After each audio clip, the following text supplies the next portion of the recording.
The envelope contained exactly $50,000 in cash, and a photograph of a dead woman who looked exactly like me.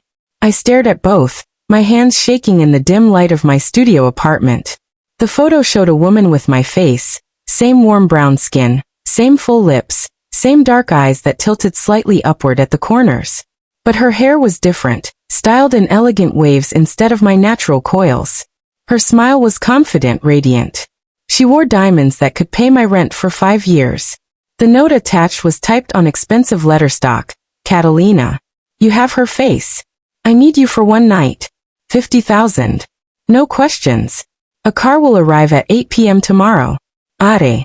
If you're already hooked on this twisted story of billionaires, lookalikes, and dangerous secrets, go ahead and hit that subscribe button right now. Because what happens next will make you question everything you think you know about love, lies, and the price people pay for both.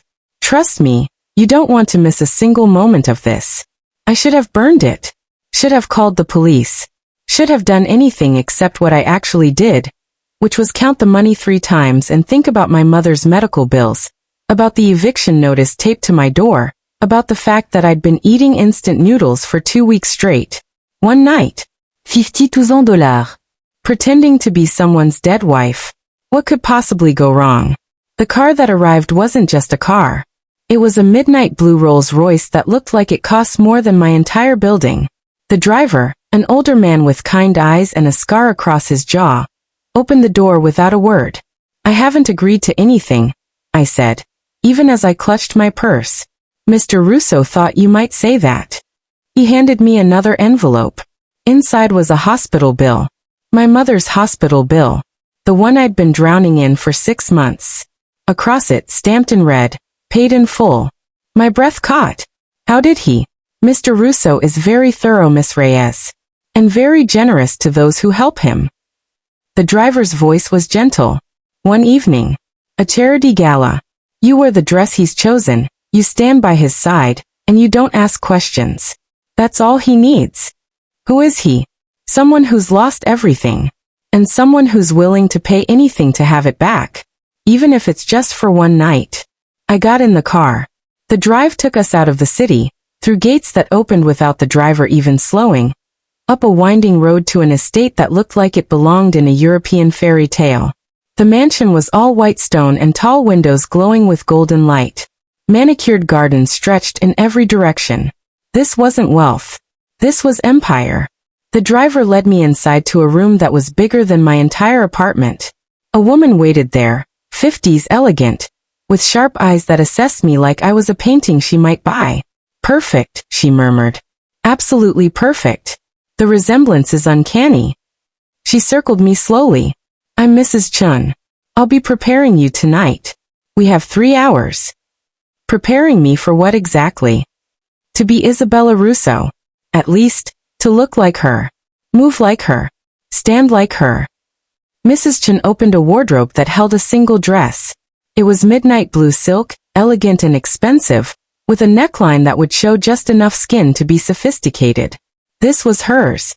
He wants you to wear it. He paid my mother's hospital bills. Alexander Russo doesn't do anything by half measures. When he wants something, he gets it. Tonight he wants his wife back. Even if it's an illusion. She held up the dress. Will you give him that? I thought about my mother, about the weight lifted from my shoulders, about the fact that this mysterious billionaire had solved my biggest problem with what was probably pocket change to him. Yes, I whispered. I'll do it. 3 hours later, I didn't recognize myself in the mirror. The dress fit like it had been made for me, or for her. My hair was styled in those same elegant waves from the photo. My makeup was flawless, subtle but transformative. Diamond earrings that Mrs. Chun assured me were real hung from my ears. I looked like someone who belonged in a different world. He's waiting, Mrs. Chun said softly. Remember, you're not Catalina Reyes tonight. You're Isabella Russo. Confident. Graceful. Beloved. My heart hammered as I descended the curved staircase. At the bottom, a man stood with his back to me, staring out at the gardens through floor-to-ceiling windows. He was tall, broad-shouldered, wearing a tuxedo that probably cost more than my car. Dark hair touched his collar. When he turned, I forgot how to breathe. Alexander Russo was beautiful in the way storms are beautiful. Dangerous. Overwhelming. Impossible to look away from. He had sharp cheekbones, a strong jaw shadowed with stubble, and eyes the color of smoke, gray with hints of blue that shifted in the light. But it was the pain in those eyes that stopped me. Raw, desperate pain that he was trying and failing to hide. He stared at me for a long moment. His hands clenched at his sides. "Isabella," he breathed. "I'm not." I started. "I know." His voice was rough. "But for tonight, let me pretend. Please." The please broke something in me. This man who commanded empires was begging. "Okay," I said softly. "For tonight." He closed his eyes, and I watched him gather himself. When he opened them again, some of the pain was hidden behind a mask of control. He offered his arm. "The gala starts in 30 minutes. There are things you need to know." In the car he told me the story. Isabella Russo had died in a car accident 18 months ago. The annual Russo Foundation Gala was her creation, her passion project to fund medical research. Alexander had canceled it last year, couldn't face it without her. But this year the board had insisted. Donors expected it. Research programs depended on it. "I tried," he said, staring out the window. "I tried to go alone. But every person who looked at me with pity, every condolence, every reminder that she's gone," his jaw worked. "I couldn't do it. Not again." "So you found someone with her face." I wasn't sure if I was angry or heartbroken for him. "I found you." He finally looked at me. 3 months ago, my assistant showed me a photo from a gallery opening. You were in the background, laughing at something. For just a moment I thought. He stopped himself. "I had you investigated. I know that's invasive, unforgivable. But I needed to know if you were real." "And my mother's bills? Insurance? Incentive? Apology?" A ghost of a smile touched his lips. "I told you. I don't do anything by half measures." "What do I need to do tonight?" "Stand beside me. Smile when people approach. Let me introduce you as my wife. When they offer condolences, look sad but brave. When they praise the foundation, look proud." He paused. "And when I take your hand, don't pull away. I need to feel like she's here. Even if it's a lie." The gala was held at the plaza, and walking in on Alexander Russo's arm was like stepping into another universe. Cameras flashed. People parted. Whispers followed us like a wave. I recognized faces from magazines, from television, from Forbes covers. This was power concentrated in one ballroom, and all of it revolved around the man beside me. Alexander. A silver-haired man approached, his smile not quite reaching his eyes. "So good to see you." And Isabella, looking as radiant as ever. I froze. He thought I was her. Really her. How long had it been since he'd seen Isabella? Did he not know she was? Thomas. Alexander's hand tightened on mine. Just slightly. A warning. "Thank you." Isabella was determined not to miss tonight. This foundation meant everything to her. The lie rolled off his tongue so smoothly, and I realized he'd done this before. Not with me, but with the deception. He'd been lying to people about something for so long that it came naturally. Of course, of course. Thomas's eyes were sharp as they studied me. "You know, Isabella, you look different." Something about the eyes. My heart stopped. "She's been through a difficult recovery," Alexander said smoothly. "The accident changed many things. But she's here. That's what matters." Thomas nodded slowly, but suspicion lingered in his gaze. He moved on, and I sagged slightly. "He suspects," I whispered. "He suspects I'm losing my mind with grief." "Which I am." Alexander guided me toward the bar. "Let him wonder. By tomorrow it won't matter." "What happens tomorrow?" He didn't answer. Just ordered 2 drinks and handed me champagne I was too nervous to taste. The evening became a blur of faces and lies. Each person who approached looked at me with something different in their eyes. Some saw Isabella, and were confused by subtle differences. Others saw a stranger wearing a dead woman's face, and were horrified. A few seemed to know exactly what Alexander was doing and pitied him for it. But there was one person whose reaction was different. A woman approached us near midnight. She was stunning, tall, with dark hair and sharp green eyes that held something dangerous. She wore crimson red and moved like a predator. Alexander. Her voice was honey and poison. Still playing dress up with your ghosts, I see. Alexander's entire body tensed. Victoria. I didn't realize you were invited.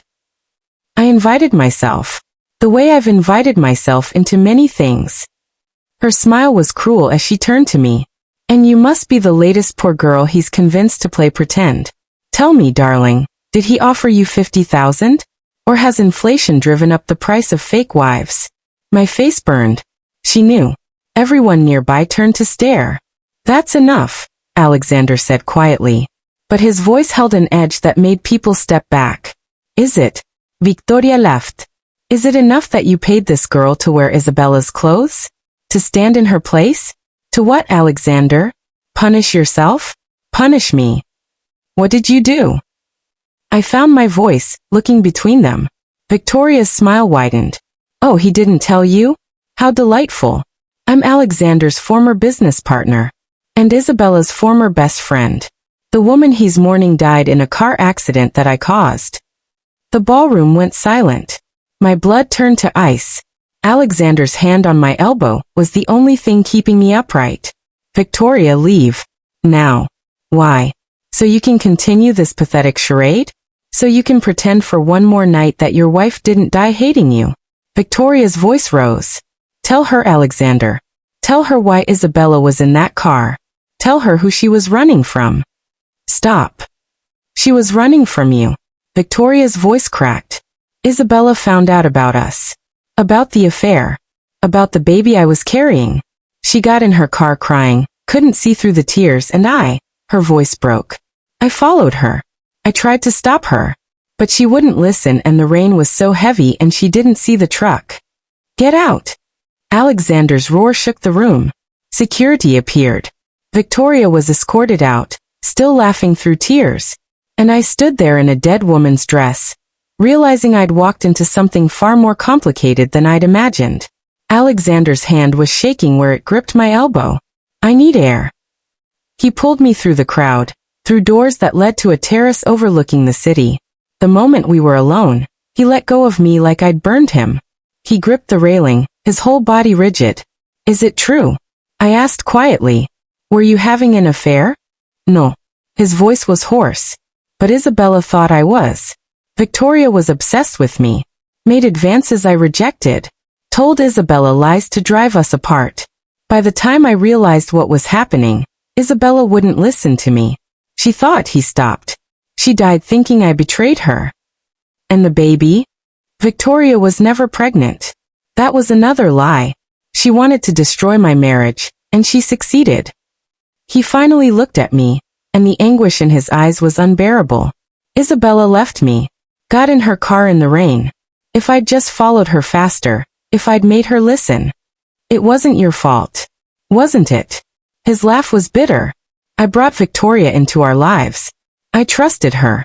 I didn't see the obsession until it was too late. And now Isabella is gone, and I'm so desperate to have her back that I paid a stranger $50,000 to wear her face. I should have left then. Should have walked away from this broken, dangerous man and his twisted grief. But something in me responded to his pain. Maybe because I knew what it was like to be desperate. To make choices you weren't proud of just to survive. What do you need? I asked instead. He looked at me, really looked at me, and I saw the moment something shifted in his eyes. I don't know anymore. I thought I needed to see her face one more time. To pretend for one night that I hadn't lost everything. But now you're here, and you're not her, and somehow that's... He stopped himself. Somehow that's what? Worse. Better. I don't know. He ran a hand through his hair. You look like her, but you're not her. You stand here with me in her dress, but you ask questions she would never ask. You look at me like I'm not broken, when she would have seen right through me. Maybe I do see through you. I moved closer. Maybe I see a man who's been drowning in guilt for 18 months because his wife died believing a lie. Maybe I see someone who needs to forgive himself more than he needs to see her face again. You don't know anything about me. I know you paid my mother's hospital bills without being asked. I know you built a foundation in your dead wife's name instead of letting her legacy die with her. I know you're in here falling apart instead of in there pretending everything's fine. I stood beside him at the railing. That's enough to know you're not the monster you think you are. He was quiet for a long time. The city glittered below us, indifferent to our drama. I don't even know your real name, he said finally. Catalina. Catalina Reyes. Catalina. He tested the name. It suits you better than Isabella ever did. Maybe that's the problem. Maybe you don't need someone who looks like her. Maybe you need someone who isn't her. He turned to me, and the intensity in his gaze made my breath catch. And if I told you I haven't been able to stop thinking about you since my assistant showed me that photo 3 months ago? That I've read every article about you, watched every interview from your gallery shows, learned everything I could about Catalina Reyes? Would you think I'm insane? My heart was racing. I'd think you're grieving. I am grieving. He moved closer, and I could feel the heat of him. But that's not why I can't stop thinking about you. I'm thinking about you because you're brilliant and fierce and you didn't back down when I offered you money. You demanded to know why. You challenged me. Isabella never challenged me. She loved me, but she let me make all the decisions, handle all the problems. And maybe if she'd challenged me more, if she'd demanded answers instead of believing Victoria's lies. Stop. I put my hand on his chest. Stop blaming yourself. Stop blaming her. What happened was tragic, but you can't rewrite history by torturing yourself. His hand covered mine where it rested against his heart. I could feel it racing. I brought you here to pretend to be her, he said quietly. But the moment I saw you in that dress, I knew I'd made a mistake. Because you're not her. And I don't want you to be. Alexander. I want to know you. The real you. Not as a replacement, not as a stand-in, but as Catalina. The artist who paints social justice pieces that make billionaires uncomfortable. The woman who's been working 3 jobs to pay her mother's medical bills. The person who agreed to this insane arrangement because she's desperate and brave and probably thinks I'm completely out of my mind. I should have pulled away. Should have reminded him that I was hired help, that this was a transaction, that nothing real could come from a foundation of lies and grief. Instead, I said, I think you're a little out of your mind. But I also think you're the first honest person I've met in New York. So yes, I'd like you to know the real me. His thumb brushed across my knuckles, and electricity shot up my arm. Even knowing I'm broken? That I might never fully heal from losing her. We're all broken, Alexander. The question is whether we're brave enough to let someone see the pieces. He pulled me closer, and I let him. His other hand came up to cut my face, and I realized with a start that he was about to kiss me. That I wanted him to kiss me. That every sensible thought in my head was screaming warnings I was choosing to ignore. This is a terrible idea, I whispered. The worst, he agreed. His lips brushed mine, soft and questioning. I kissed him back, and it was nothing like I expected. Not desperate or grief-stricken, but tender. Like he was afraid I might break. Like I was precious. When we pulled apart, both breathless, he pressed his forehead to mine. I'm going to mess this up. I'm going to push you away or hold on too tight or compare you to someone you'll never be. You should run from me, Catalina. I know. I smiled. But I'm not going to. Why not? Because despite the designer dress and the $50,000 and the traumatic backstory, I think I see who you really are. And I want to know more. What I didn't know, what I couldn't have known, was that Victoria had been right about one thing. I'd walked into something far more dangerous than grief. The real betrayal was still coming. We left the gala early. Alexander's driver took us back to the estate, and this time, when I stepped out of the car, I wasn't wearing Isabella's dress. I'd changed back into my own clothes. Jeans and a sweater that felt like armor after hours in silk and diamonds. You don't have to leave, Alexander said as we stood in the foyer. It's late. The guest house has 6 bedrooms. Stay. We can talk. Really talk. I knew I should go home. Knew that staying would complicate everything. But when he looked at me like that, like I was something he didn't want to lose, I couldn't make myself walk away. Okay, I said. But just to talk.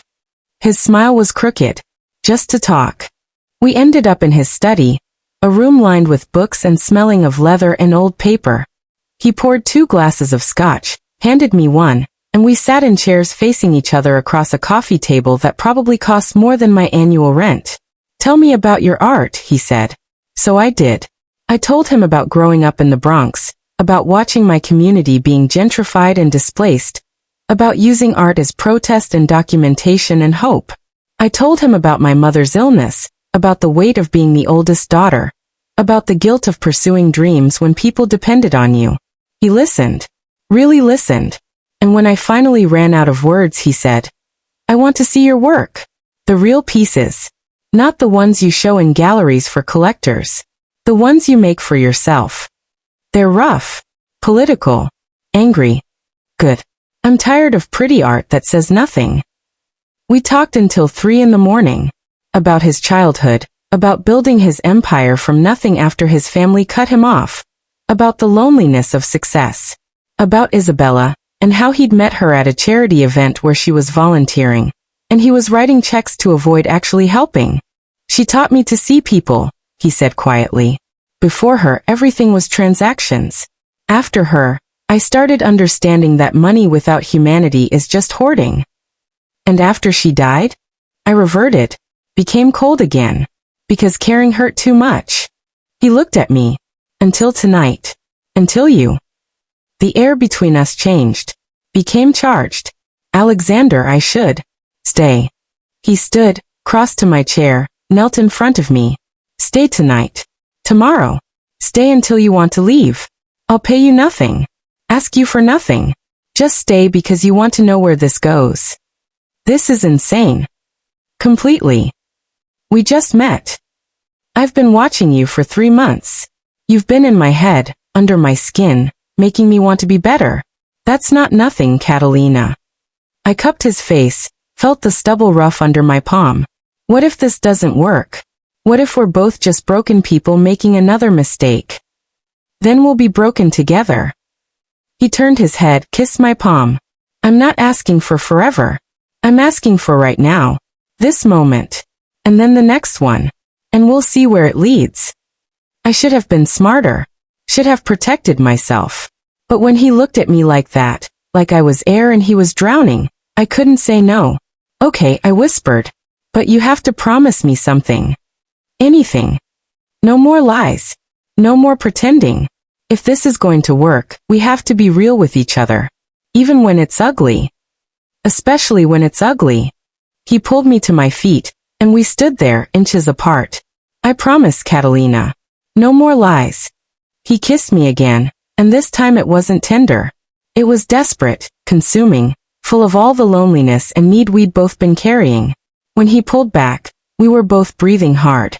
"Guest house," I managed. "You said guest house." He smiled. "Elite. Stay in the main house. In the room next to mine. So I know you're here. So I don't wake up and think I dreamed you." I should have questioned the intensity.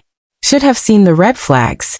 But I was drowning too, and he felt like the first solid thing I'd touched in years. I stayed.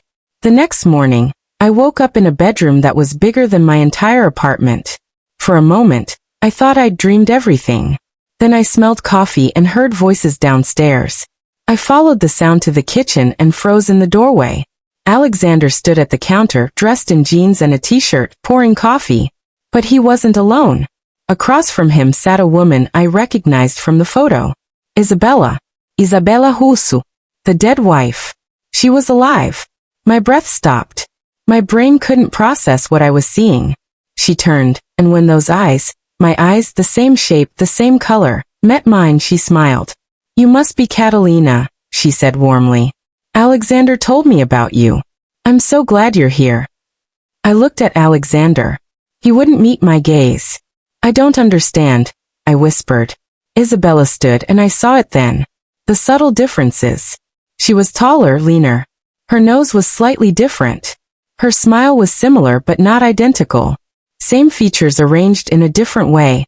Not twins. Not clones. Just two people who happened to look remarkably alike. "I'm sorry for the confusion," Isabella said gently. "I'm not dead. That was a story Alexander created to protect me. From Victoria, from the media, from everything. The room spun. I gripped the doorframe. You faked your death? Not exactly. Isabella glanced at Alexander, and something passed between them. History. Understanding. Love. I left. Disappeared. Because Victoria wasn't just obsessed with Alexander. She was dangerous. The car accident was real, but I survived. And Alexander. Her voice softened. Alexander let the world think I died to give me a chance to heal in peace. All this time. I looked at Alexander, betrayal burning in my chest. You let me think she was dead. You paid me $50,000 to pretend to be your dead wife, and she's been alive this whole time. Catalina. Alexander stepped toward me. Don't. I backed away. No more lies, you said. Be real with each other, you said. Was any of it true? Or was I just another transaction? Everything I told you was true, he said urgently. My feelings for you are real. But I couldn't tell you about Isabella. Not until.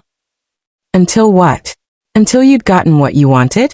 Until you'd tested me to see if I'd keep your secrets? Tears burned my eyes. I trusted you. And I trust you, Isabella said quietly. That's why Alexander brought you here. Not just to pretend to be me. To see if you were someone who could be trusted with the truth. That's not fair, I said, my voice shaking. No, it's not. Isabella moved closer. But when your life is in danger, when someone like Victoria is hunting you, fairness becomes a luxury. I'm sorry you got caught up in this. But I need you to understand. Alexander saved my life. And now he's trying to save his own. What does that mean? Alexander finally met my eyes. Victoria didn't just cause the accident. She's been blackmailing me for 18 months. Threatening to reveal that Isabella is alive unless I give her control of my company. She wants to destroy everything I've built. Everything Isabella and I dreamed of. And you thought hiring me would help? How exactly? Because, Isabella said, if the world thinks I'm dead, Victoria has no leverage. But if she suspects I'm alive, she'll come after me again. So we needed someone who could be me in public. Someone who could stand beside Alexander at events, maintain the illusion, and be bait, I finished. You needed me to be bait. To draw Victoria out. Silence. That's what last night was about, wasn't it? I looked at Alexander. You needed Victoria to see me. To react. To reveal herself. Yes, he said quietly. But Catalina, my feelings for you are convenient. Bitterness flooded my mouth. I'm sure it's much easier to use someone when you're attracted to them. Makes the lie more believable. That's not fair. His voice was rough. You know what we shared last night was real. Doi. Because from where I'm standing, everything you told me was carefully curated to make me sympathize with you. Tragic backstory. Dead wife. Obsessive villain. And I fell for all of it. Not all of it was a lie, Isabella said. Victoria is dangerous. The blackmail is real. And Alexander's feelings for you. I've known him for 10 years. I've never seen him look at anyone the way he looked at you last night. Then why not just tell me the truth from the beginning? Because we had to know if you were working for Victoria. The words hung in the air. You thought I was. I couldn't finish the sentence. We had to be sure, Alexander said. Victoria has people everywhere. When my assistant found your photo, when I saw how much you looked like Isabella, my first thought wasn't opportunity. It was trap. So you investigated me, paid my mother's bills as a test, brought me here to see if I'd sell you out. Yes. He didn't even try to deny it. And in 3 months of watching you, all I learned was that you're exactly who you appear to be. Brilliant, brave, trustworthy. So I took a chance. I brought you here hoping you'd be the key to ending this. And I fell for you in the process. How do I know that's true? How do I know this whole thing isn't another manipulation? Isabella spoke before Alexander could. Because if we wanted to manipulate you, we wouldn't have told you any of this. We would have kept you in the dark, let you play the part, and discarded you when we were done. The fact that we're here, telling you everything, risking you walking away or going to Victoria yourself. That's how you know it's real. I wanted to argue, wanted to hold on to my anger. But she was right. What do you need from me? I asked finally. Alexander's relief was visible. Victoria will come after you now. She saw you last night, thinks you're just another girl I'm using to cope. But she'll investigate. And when she finds out you're not who you appear to be, she'll either try to recruit you or eliminate you as a threat. Great. So my choices are spy or victim. Your choice is to help us end this, Isabella said. Or walk away with your 50,000 and never look back. We won't stop you. But if I walk away, Victoria wins. You lose everything. And she keeps hunting Isabella. Yes. I looked between them. Alexander, who'd lied to me but whose pain felt real. Isabella, who'd been through hell and was trying to survive. And I thought about the money, about my mother's bills that were paid, about the fact that I'd already stepped into this story. Tell me the plan, I said. Relief flooded both their faces. We draw her out, Alexander said. Make her think she has leverage. Then we expose her crimes publicly, and the blackmail, and let Isabella come back to life. And I'm the bait. You're the key, Isabella corrected. Victoria won't see you coming. She thinks Alexander is predictable, that he'll protect me at all costs. She doesn't know about you yet. Doesn't know that you're smart enough to play her at her own game. I'm an artist, not a spy. You're a woman who's survived poverty, racism, and a system designed to keep you down, Alexander said. You're tougher than anyone I know, including Victoria. I looked at him, really looked at him, and saw truth in his eyes. If I do this, I want answers. Real answers. About everything. Done. And when it's over, you leave me alone. You don't get to play with my feelings anymore. You don't get to show up at my gallery shows or send me mysterious envelopes. This ends clean. Pain flashed across his face. If that's what you want. It's what I need. Then you have my word. Liar, I thought. Because I could already feel myself softening toward him. Already feel the pull of those gray eyes and that broken heart. Fine, I said. What do we do first? The plan was insane. We'd leak photos of me and Alexander together, at restaurants, at his office, at charity events. Make Victoria believe I was a real relationship, not just a stand-in. Make her jealous enough to act recklessly. Then we'd set a trap. A business deal that Victoria would want access to, with me as the key to Alexander. She'd approach me, try to recruit me, and we'd record everything. Her blackmail attempts. Her threats against Isabella. Her confession about the accident. She won't confess easily, I said as we planned. She's too smart. She's arrogant, Isabella countered. And arrogance makes people sloppy, especially when they think they're dealing with someone beneath them. Meaning she'll underestimate me because I'm not from her world. Exactly. The next 2 weeks were a blur. Alexander and I were photographed everywhere. He took me to the opera, to gallery openings, to dinners where we talked about art and philosophy and nothing that mattered. The press ate it up. Billionaire's new romance heats up. Moving on, Alexander Russo steps out with mysterious artist. And every night, I went back to my apartment alone, because despite everything, Alexander kept his distance. Kept things professional. Which somehow hurt more than if he'd tried to seduce me. Isabella stayed hidden in the guest house, and slowly, I got to know her. Not as a ghost or a photo, but as a real person. She was kind, funny, terrifyingly intelligent. She'd been a pediatric surgeon before the accident, had given up her career to hide from Victoria. Do you love him? I asked her one evening as we drank tea in the guest house. She was quiet for a long moment. I did. I do. But not the way you think. Alexander and I, we were best friends who convinced ourselves we were in love. The passion was never there. The fire. We were comfortable. Safe. And when Victoria came between us, it was almost a relief. Permission to admit we were better as friends than lovers. Does he know that? He suspects. But he's punishing himself, thinking he failed me as a husband. He needs to forgive himself. And he needs someone who challenges him the way you do. I'm not staying, Isabella.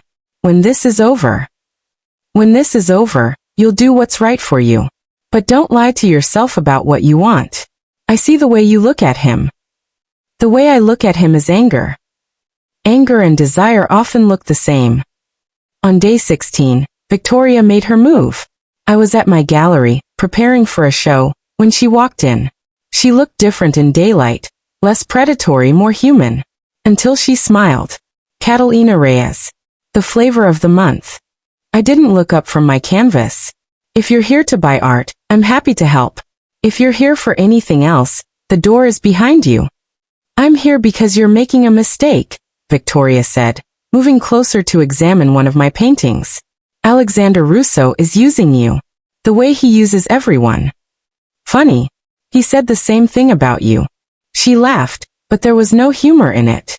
Did he tell you about Isabella? The real story. He told me she died. That you caused it. Is that what he said? Victoria turned to face me fully. Let me tell you what really happened.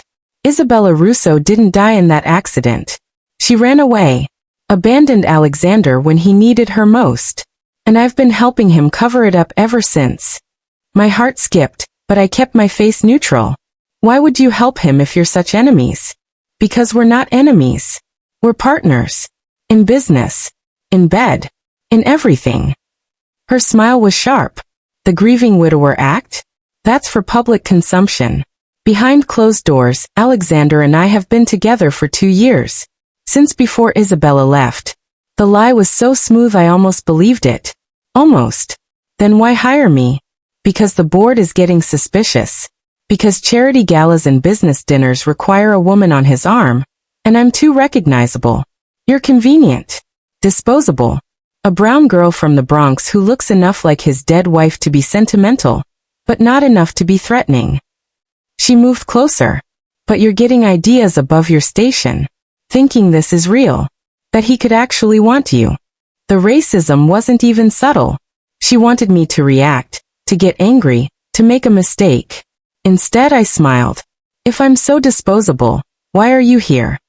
To offer you a deal. Walk away now. And I'll match whatever he's paying you. Double it. Stay, and things get complicated. Alexander doesn't handle complications well. Is that a threat? It's a warning. From someone who's seen what he does to women who inconvenience him. She pulled out her phone, showed me a photo. This is Maria Santos. Alexander's last girlfriend. Before you. The woman in the photo was young, pretty, obviously terrified. She was in a hospital bed, her face bruised. He did that to her when she tried to leave him. The police report says she fell downstairs. But Maria knows the truth. And if you're smart, you'll leave before you learn it too. My stomach turned. But something felt off. The photo was too perfect. Too convenient. Why would you show me this if you and Alexander are together? Victoria's smile faltered. Just for a second. Because I'm tired of cleaning up his messes. And you seem like you might actually listen to reason. She left her card on my workspace. Think about it. You have 48 hours before I stop being generous. The moment she was gone, I called Alexander. She made contact, I said. But Alexander, she showed me a photo. Maria Santos. She said you. Maria Santos is Victoria's cousin. His voice was tight. And that photo is from a car accident 3 years ago. Victoria's been using it to discredit me for months. It's fake Catalina. All of it. How do I know you're telling the truth? Silence. Then, you don't. That's the problem with lies and liars. Eventually, you stop knowing what's real.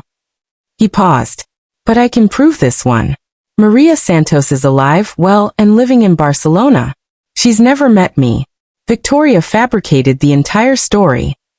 She said you and she are together. That Isabella ran away. That this is all an act. Isabella's in the guest house right now. Want me to put her on the phone? That doesn't prove anything. You could both be lying. You're right. I could be. His voice softened. So here's what I'm going to do. I'm going to send you 3 phone numbers. 3 people who can verify every part of my story. My lawyer. My business partner. And Maria Santos herself. Call all of them. Ask whatever you want. And if you still think I'm lying after that, walk away. I won't stop you. And if Victoria's telling the truth, then I'm a monster, and you should run as far from me as possible. He paused. But Catalina? If I were the man Victoria says I am, would I give you the tools to verify my story? Or would I just threaten you into silence? He had a point. The numbers came through minutes later. I called the lawyer first. She confirmed the timeline of Isabella's disappearance, Victoria's blackmail attempts, and the fabricated Maria Santos story. The business partner corroborated everything, adding details about Victoria's embezzlement that Alexander hadn't mentioned. Maria Santos answered on the third ring, speaking English with a Spanish accent. You must be the new girl Alexander is seeing. Victoria called me yesterday, warning me you'd reach out. She told me Alexander hurt you. Maria laughed. Victoria tells everyone that. She's been using my accident photos for years. I've never even been to New York. But she found my social media after my car crash and decided I was useful. Her voice turned serious. Be careful with her. She's convincing. And she's dangerous when people don't believe her lies. I thanked her and hung up, my head spinning. Everything Victoria had said was a lie. But why? What was her endgame? The answer came that night. I was back at my apartment when someone knocked. I opened the door to find a stranger. Young, nervous, holding an envelope. Catalina Reyes? This is for you. Inside the envelope was a thumb drive and a note. Asterisk the truth about Alexander Russo. Watch before you trust him. A friend asterisk. Every instinct screamed not to plug it in. But curiosity won. The video that played made my blood run cold. It showed Alexander and Victoria together. In his office. 6 months ago, according to the timestamp. They were arguing, but there was intimacy in the way they moved around each other. Familiarity. You can't keep doing this, Victoria said on screen. Using random women to make me jealous. It's pathetic. I'm not trying to make you jealous. I'm trying to move on. Alexander's voice was weary. What we had is over, Victoria. It's been over since. Since Isabella? She's not coming back, Alexander. She's dead, and you need to accept that. Don't. The word was sharp. Don't talk about her like that. Why not? It's true. The accident killed her. I saw the body. Victoria moved closer to him. And I've been here, picking up the pieces, loving you when you couldn't love yourself. But you keep pushing me away. On screen, Alexander closed his eyes. Because you caused the accident. Because every time I look at you, I see Isabella's car going off that road. That's not fair. It was raining. She was driving too fast. I tried to stop her. You followed her. You chased her. Because I was trying to help. Victoria's voice broke. And I've spent 18 months being punished for it. When are you going to forgive me, Alexander? When are you going to let yourself be happy? The video cut off. I sat there, staring at the blank screen, my mind racing. The video showed intimacy between them. History. It contradicted everything Alexander had told me. Unless the timestamp was fake. Unless Victoria had edited the footage. Unless this was exactly what she wanted me to see. I called Alexander. It went to voicemail. I called Isabella. Same thing. I tried the estate. No answer. Panic set in. What if Victoria had gotten to them? What if this was all part of her plan? I grabbed my keys and drove to the estate, my heart hammering. The gates were open, never a good sign. I drove up the winding road to find the house dark except for one lit window on the second floor. Alexander's study.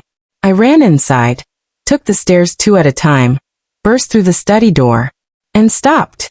Alexander was there. But so was Isabella. And between them, holding a gun, was someone I hadn't expected. Mrs. Chun. The elegant woman who'd prepared me for the gala. I'm sorry, dear, she said when she saw me. You weren't supposed to be here yet. This ruins the timing. Mrs. Chun. I couldn't process what I was seeing. What are you?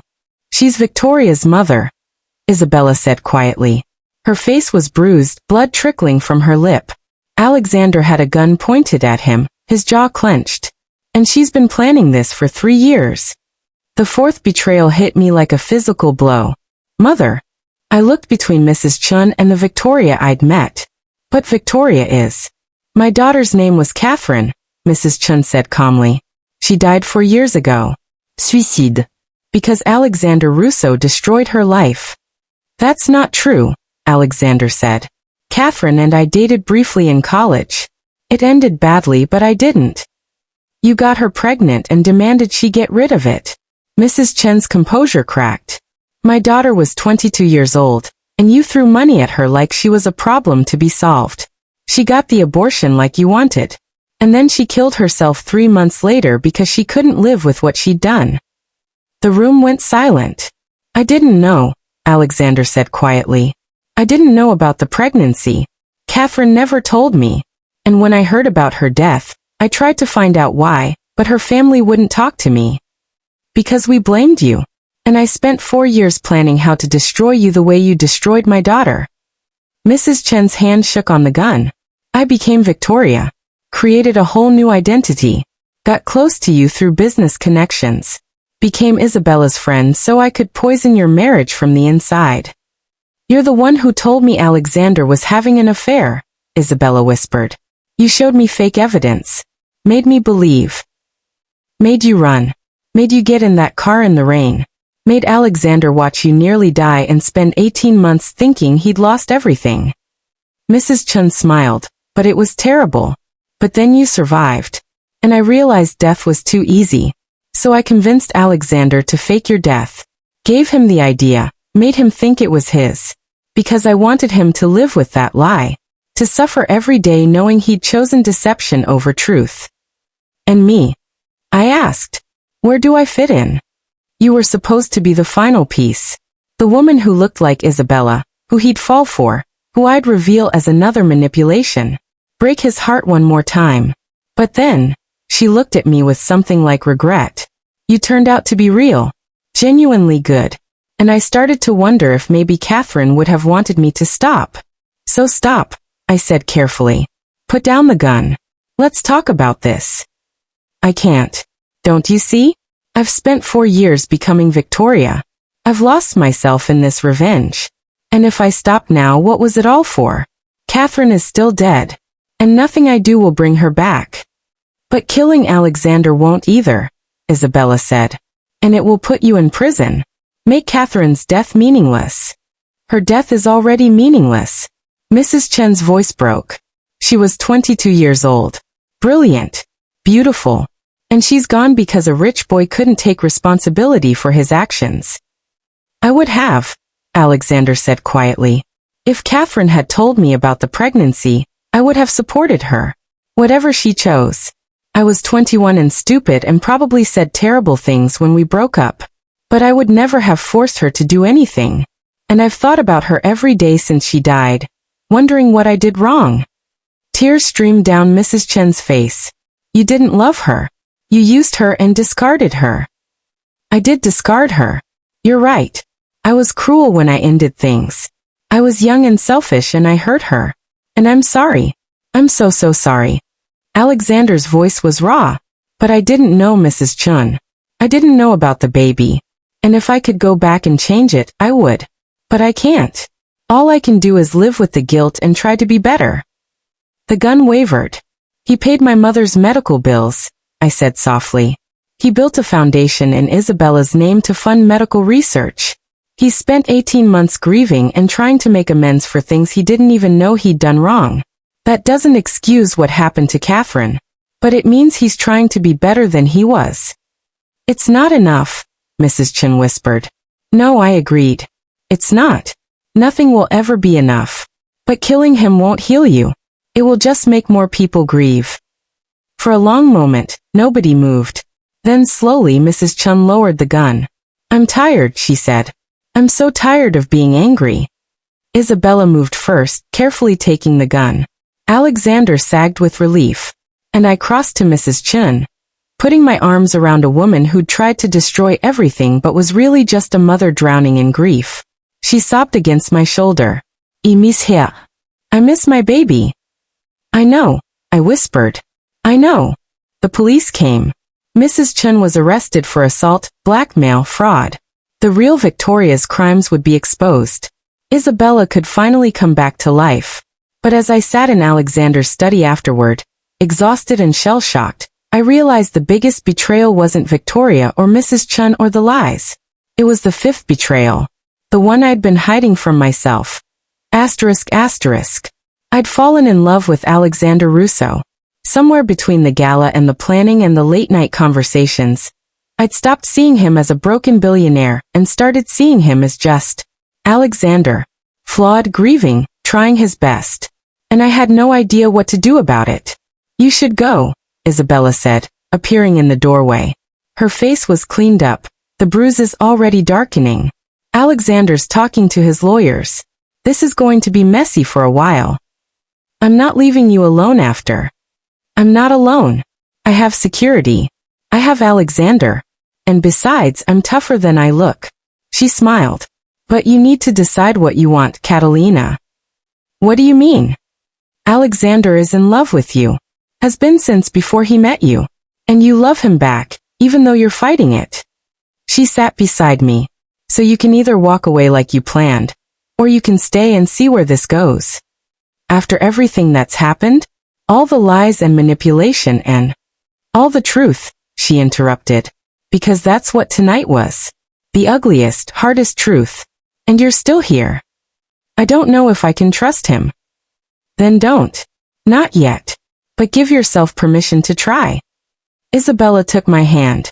I wasted 10 years in a safe relationship with Alexander, because neither of us was brave enough to admit we wanted more. Don't make the same mistake. If you feel something real, chase it. What if it doesn't work? Then it doesn't work. But at least you'll know you tried. Alexander found me an hour later on the terrace where we'd first kissed. He looked exhausted, his shirt untucked, his hair a mess. Hi, he said quietly. You're still here. I'm still here. He moved to the railing beside me. Mrs. Chun is being charged. Isabella is working with lawyers to reclaim her identity. Victoria, the fake Victoria, will be exposed. It's over. Is it? The blackmail is. The lies are. But the grief? The guilt? That doesn't end just because the villain is caught. He looked at me. I'm going to be dealing with this for a long time, Catalina. Catherine's death. My role in it, however unintentional. The knowledge that my carelessness contributed to someone's suicide. It wasn't your fault, wasn't it? I was cruel to her. Maybe if I'd been kinder, more thoughtful, she would have felt safe telling me about the pregnancy. Maybe she'd still be alive. Or maybe she had demons you couldn't have fixed. Maybe her mother's grief is looking for someone to blame, and you're convenient. I turned to face him. You're not responsible for every consequence of every action. You're just responsible for doing better going forward. Is that what you want? For me to do better? I want you to forgive yourself. Because until you do, you're going to keep punishing yourself with grief and guilt, and pushing away anyone who tries to get close. Like you. Like me. He was quiet for a long moment. I meant what I said. About my feelings being real. About wanting to know you. But I also understand if this is too much. If you need to walk away. This was my chance. I could leave, take my $50,000 and never look back. Could protect my heart from this complicated, broken, beautiful man. Instead, I said, I don't want to walk away. But I need you to promise me something. Anything. No more secrets. No more tests. If we're going to try this, we do it as equals. You don't get to protect me or manipulate me, or use your money to solve my problems without asking. We figure things out together. Together, he repeated. I like the sound of that. And therapy. You need therapy. Probably years of it. He laughed, and it was the first real laugh I'd heard from him. Already have an appointment scheduled. Isabella insisted. Smart woman. The smartest. He reached for my hand, tentative. So what happens now? Now, I lace my fingers through his. Now we take it slow. We date like normal people. You take me to dinner at places that don't require a dress code. I take you to art shows where you're uncomfortable and out of place. We fight and make up and figure out if this thing between us is real, or just trauma bonding. And if it's real, then maybe eventually, you fall in love with Catalina Reyes. Not the woman who looks like your dead wife. Not the artist you investigated for 3 months. Just me. I already do, he said quietly. Love you, I mean. Is that too fast? Too intense? Too. I kissed him. Soft and slow and full of promise. When we pulled apart, I said, it's too fast. It's probably a terrible idea. But I love you too. So let's be a terrible idea together, and see what happens. He pulled me close, and we stood there on the terrace as the sun came up over the city. Two broken people choosing to be broken together. Choosing to try. It wasn't the ending either of us expected. But maybe that was the point. Maybe the best stories aren't about perfect people finding perfect love. Maybe they're about messy people choosing each other anyway. 3 months later, I had my gallery opening. Not the polished, collector-friendly show I usually did, but the raw, political, angry work I'd been hiding. Alexander stood beside me, uncomfortable in a room full of activists and artists who didn't trust billionaires. But he tried. Asked questions. Listened. Bought 3 pieces and donated them to community centers in the Bronx. You're doing better, I told him as we left. I have a good teacher. He laced his fingers through mine. Also, my therapist says public discomfort is good for my growth. Your therapist sounds smart. She is. Almost as smart as you. Isabella had returned to her surgical practice, working at a clinic for uninsured patients. She and Alexander had officially divorced, something they should have done years ago, and remained best friends. She was dating her physical therapist and seemed happier than I'd ever seen her. Mrs. Chun was in prison awaiting trial. Alexander visited her once a month, and I went with him. We'd sit across from her and talk about Catherine, about grief, about forgiveness. It was hard and painful and necessary. Do you think she'll ever forgive me? Alexander asked after one visit. I think she'll forgive herself first. And maybe that's enough. Life wasn't perfect. Alexander still had nightmares. I still struggled with trust. We fought about his tendency to solve problems with money, and my tendency to push people away when things got hard. But we were trying. Every day, we chose each other. And slowly, the broken pieces started fitting together in new patterns. Hey, Alexander said one evening as we sat in his study. I was painting while he worked on foundation business. I have something for you. He handed me an envelope. Not cash this time. A key. What's this? A studio. In Harlem. Big windows, good light, separate from my world so you have space to create. He looked nervous. I know you said no money solving problems, but this isn't solving a problem. It's an investment in your art. In your future. You can pay me back if you want or consider it a gift, or... I kissed him. It's perfect. You're perfect. I'm really not. No. But you're perfect for me. And somehow, impossibly, it was true. If you made it to the end of this wild, twisted journey of love, lies, and second chances, thank you for being here. Stories like this, about people who are broken and beautiful and trying their best, remind us that love isn't about perfection. It's about choosing someone even when it's messy. Catalina and Alexander's story started with a lie and $50,000. But it ended with truth, trust, and the understanding that sometimes the greatest love stories are the ones we never see coming. Want more dramatic romance stories with plot twists that'll keep you guessing? More billionaires with dark secrets and ordinary people who change their lives? Hit that subscribe button and turn on notifications. Drop a comment and let me know. Would you have taken the $50,000? Would you have stayed after learning the truth? And what story should I tell next? Thanks for listening. Until next time.